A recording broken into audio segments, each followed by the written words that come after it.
સગીર પ્રેમિકા પર રોલો પાડવા કાયદો હાથમાં લીધો। અમદાવાદના અમરાઈવાડીમાં જાહેરમાં દહેશત ફેલાવી લોકોને ડરાવ્યા। સામાન્ય પાર્કિંગ વિવાદમાં હથિયારો લહેરાવીને મારામારી કરી ત્યારે ગણતરીના કલાકોમાં જ પોલીસે આરોપીને ઝડપી લીધો છે અને આગળની કાર્યવાહી પણ હાથ ધરી છે।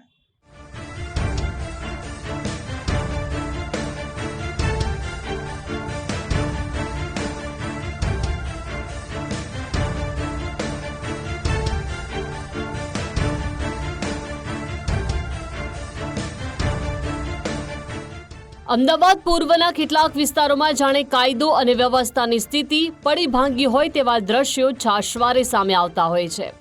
પોલીસ પેટ્રોલિંગના મસમોટા દાવા વચ્ચે અમરાઈવાડીની કેટલીક ચાલીઓમાં અસામાજિક તત્વો બેફામ મારામારી કરતા અચકાતા નથી।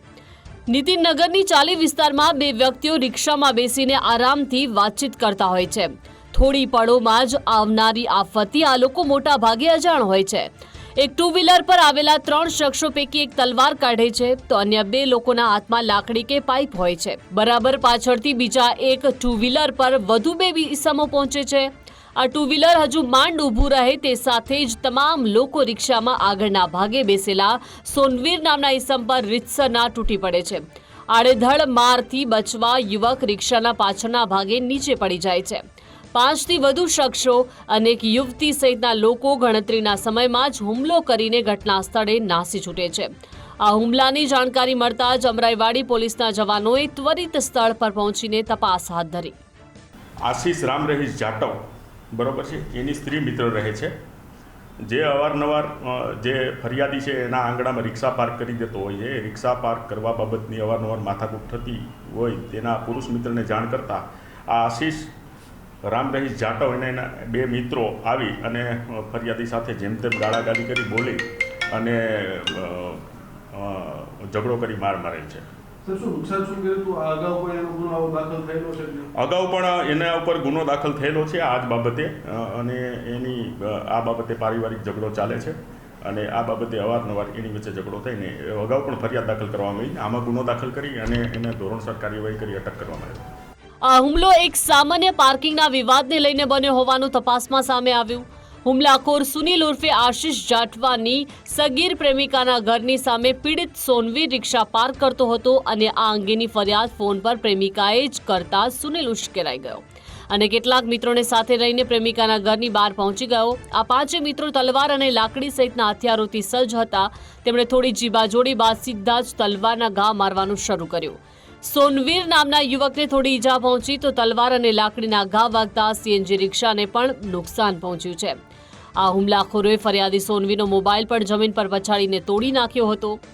જો કે આસપાસથી દોડી આવેલા ચાલીના અન્ય લોકોએ રોકીને મધ્યસ્થી કરતા મામલો થાળે પડ્યો।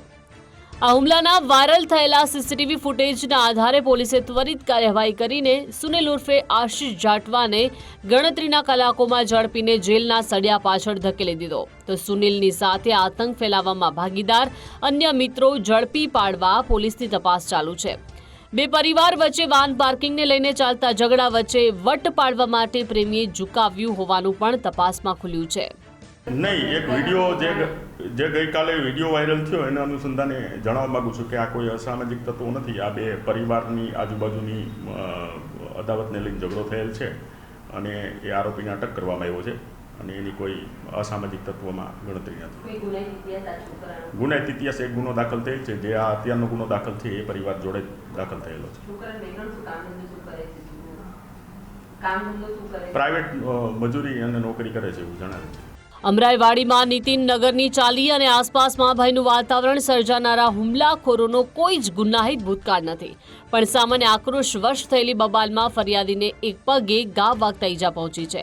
મિત્રો સાથે ટોળા સ્વરૂપે જઈને અશાંતિ સર્જનારા આશીષ સામે પોલીસે સીસીટીવી ઉપરાંત સાક્ષીઓના નિવેદન નોંધવાની કાર્યવાહી શરૂ કરી છે તો પોલીસની કસ્ટડીમાં ભાન થતાં જ હુમલાખોર આશીષ માફી માંગતો જોવા મળ્યો હતો। અર્પિત દરજી, ગુજરાત ફર્સ્ટ, અમદાવાદ।